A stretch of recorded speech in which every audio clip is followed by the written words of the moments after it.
Personne n'allume une lampe pour la mettre dans un lieu caché ou sous le boisseau, mais on la met sur le chandelier, afin que ceux qui entrent voient la lumière.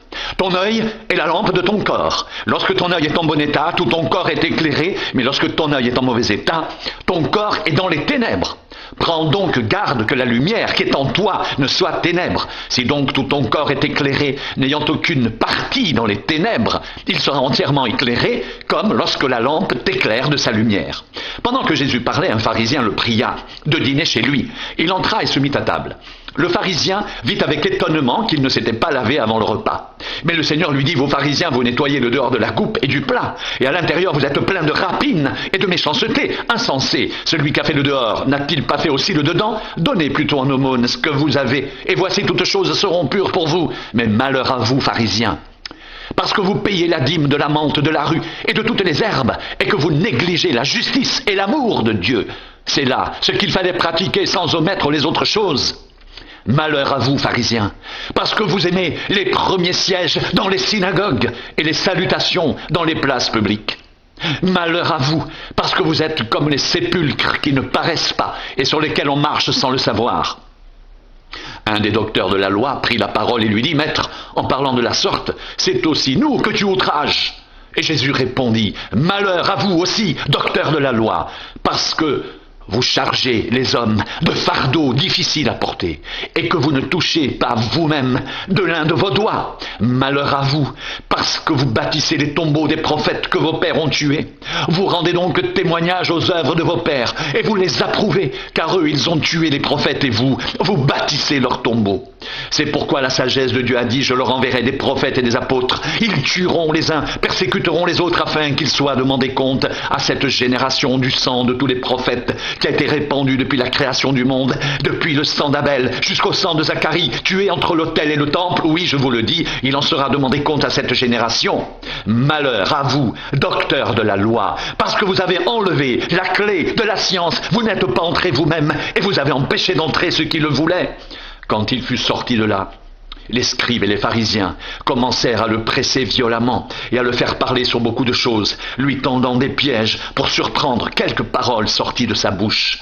Sur ces entrefaites, les gens s'étant rassemblés par milliers au point de s'écraser les uns les autres, Jésus se mit à dire à ses disciples, avant tout, gardez-vous du levain des pharisiens, qui est l'hypocrisie. Il n'y a rien de caché qui ne doive être découvert, ni de secret qui ne doive être connu. C'est pourquoi tout ce que vous aurez dit dans les ténèbres sera entendu dans la lumière, et ce que vous aurez dit à l'oreille dans les chambres sera proclamé sur les toits. Je vous dis, à vous qui êtes mes amis, ne craignez pas ceux qui tuent le corps et qui après cela ne peuvent rien faire de plus. Je vous montrerai qui vous devez craindre. Craignez celui qui après avoir tué a le pouvoir de jeter dans la géhenne. Oui, je vous le dis, c'est lui que vous devez craindre. Ne vend-on pas 5 passereaux pour dessous? Cependant aucun d'eux n'est oublié devant Dieu, et même vos cheveux sont tous comptés. Ne craignez donc point, vous valez plus que beaucoup de passereaux.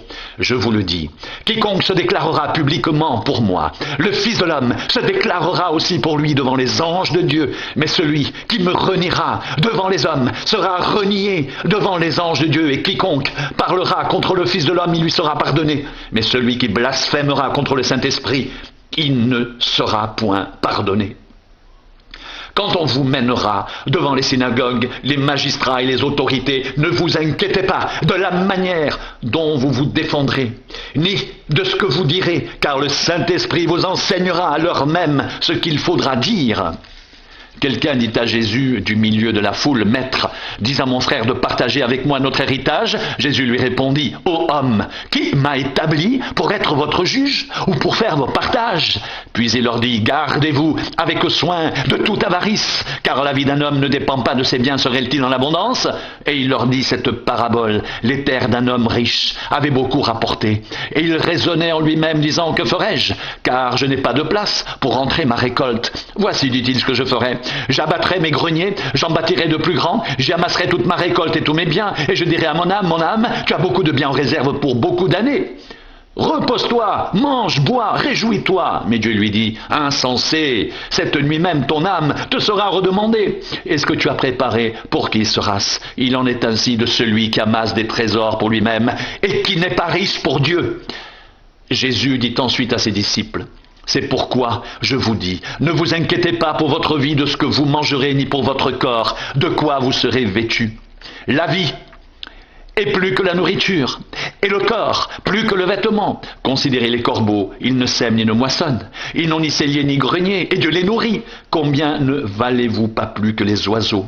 Qui de vous, par ses inquiétudes, peut ajouter une coudée à la durée de sa vie? Si donc vous ne pouvez même pas la moindre chose, pourquoi vous inquiétez-vous du reste? Considérez comment croissent les lys. Ils ne travaillent ni ne filent. Cependant, je vous dis que Salomon même, dans toute sa gloire, n'a pas été vêtu comme l'un d'eux. Si Dieu revêt ainsi l'herbe qui est aujourd'hui dans les champs et qui demain sera jetée au four, à combien plus forte raison vous vêtira-t-il, gens de peu de foi? Et vous, ne cherchez pas ce que vous mangerez et ce que vous boirez, et ne soyez pas inquiets, car toutes ces choses, ce sont les païens du monde qui les recherchent. Votre Père sait que vous en avez besoin. Cherchez plutôt le royaume de Dieu, et toutes ces choses vous seront données par-dessus. Ne crains point, petit troupeau, car votre Père a trouvé bon de vous donner le royaume. Vendez ce que vous possédez, donnez-le en aumône. Faites-vous des bourses qui ne s'usent point, un trésor inépuisable dans les cieux, où le voleur n'approche point, et où la teigne ne détruit point, car là où est votre trésor, là aussi sera votre cœur. Que vos reins soient sains, et vos lampes allumées, et vous soyez semblables à des hommes qui attendent que leur maître revienne des noces, afin de lui ouvrir dès qu'il arrivera et frappera. Heureux ces serviteurs que le maître à son arrivée trouvera veillant. Je vous le dis en vérité, il se scindra, les fera mettre à table, et s'approchera pour les servir. Qu'il arrive à la deuxième ou à la troisième veille, heureux ces serviteurs, s'il les trouve veillants. Sachez-le bien, si le maître de la maison savait à quelle heure le voleur doit venir, il veillerait et ne laisserait pas percer sa maison. Vous aussi, tenez-vous prêts, car le Fils de l'homme viendra à l'heure où vous n'y penserez pas. Pierre lui dit, Seigneur, est-ce à nous ou à tous que tu adresses cette parabole? Et le Seigneur dit, quel est donc l'économe fidèle et prudent que le maître établira sur ses gens pour leur donner la nourriture au temps convenable? Heureux ce serviteur que son maître à son arrivée trouvera faisant ainsi. Je vous le dis en vérité, il l'établira sur tous ses biens. Mais si ce serviteur dit en lui-même, mon maître tarde à venir, s'il se met à battre les serviteurs et les servantes, à manger, à boire et à s'enivrer, le maître de ce serviteur viendra le jour où il ne s'y attend pas, et à l'heure qu'il ne connaît pas, il le mettra en pièces et lui donnera sa part avec les infidèles. Le serviteur qui, ayant connu la volonté de son maître, n'a rien préparé et n'a pas agi selon sa volonté, sera battu d'un grand nombre de coups, mais celui qui ne l'ayant pas connu, a fait des choses dignes de châtiment, sera battu de peu de coups. On demandera beaucoup à qui on a beaucoup donné, et on exigera davantage de celui à qui on a beaucoup confié. Je suis venu jeter un feu sur la terre, et qu'ai-je à désirer s'il est déjà allumé? Il est un baptême dont je dois être baptisé, et combien il me tarde qu'il soit accompli. Pensez-vous que je sois venu apporter la paix sur la terre? Non, vous dis-je, mais la division, car désormais 5 dans une maison seront divisés, 3 contre 2, et 2 contre 3. Le père contre le fils contre le père, la mère contre la fille contre la mère, la belle-mère contre la belle-fille, et la belle-fille contre la belle-mère. Il dit encore aux foules, quand vous voyez un nuage se lever à l'Occident, vous dites aussitôt, la pluie vient, et cela arrive ainsi. Et quand vous voyez souffler le vent du midi, vous dites, il fera chaud, et cela arrive. Hypocrite, vous savez discerner l'aspect de la terre et du ciel. Comment ne discernez-vous pas ce temps-ci? Et pourquoi ne discernez-vous pas de vous-même ce qui est juste? Lorsque tu vas avec ton adversaire devant le magistrat, tâche en chemin de te dégager de lui, de peur qu'il ne te traîne devant le juge, que le juge ne te livre à l'officier de justice et que celui-ci ne te mette en prison. Je te le dis, tu ne sortiras pas de là, que tu n'aies payé jusqu'au dernier centime. En ce même temps, quelques personnes qui se trouvaient là racontaient à Jésus ce qui était arrivé à des Galiléens dont Pilate avait mêlé le sang avec celui de leur sacrifice. Il leur répondit, croyez-vous que ces Galiléens aient été de plus grands pécheurs que tous les autres Galiléens parce qu'ils ont souffert de la sorte? Non, je vous le dis. Mais si vous ne vous repentez, vous périrez tous également. Ou bien, ces 18 personnes sur qui est tombée la tour de Siloé et qu'elle a tué, croyez-vous qu'elles aient été plus coupables que tous les autres habitants de Jérusalem? Non, je vous le dis, mais si vous ne vous repentez, vous périrez tous également.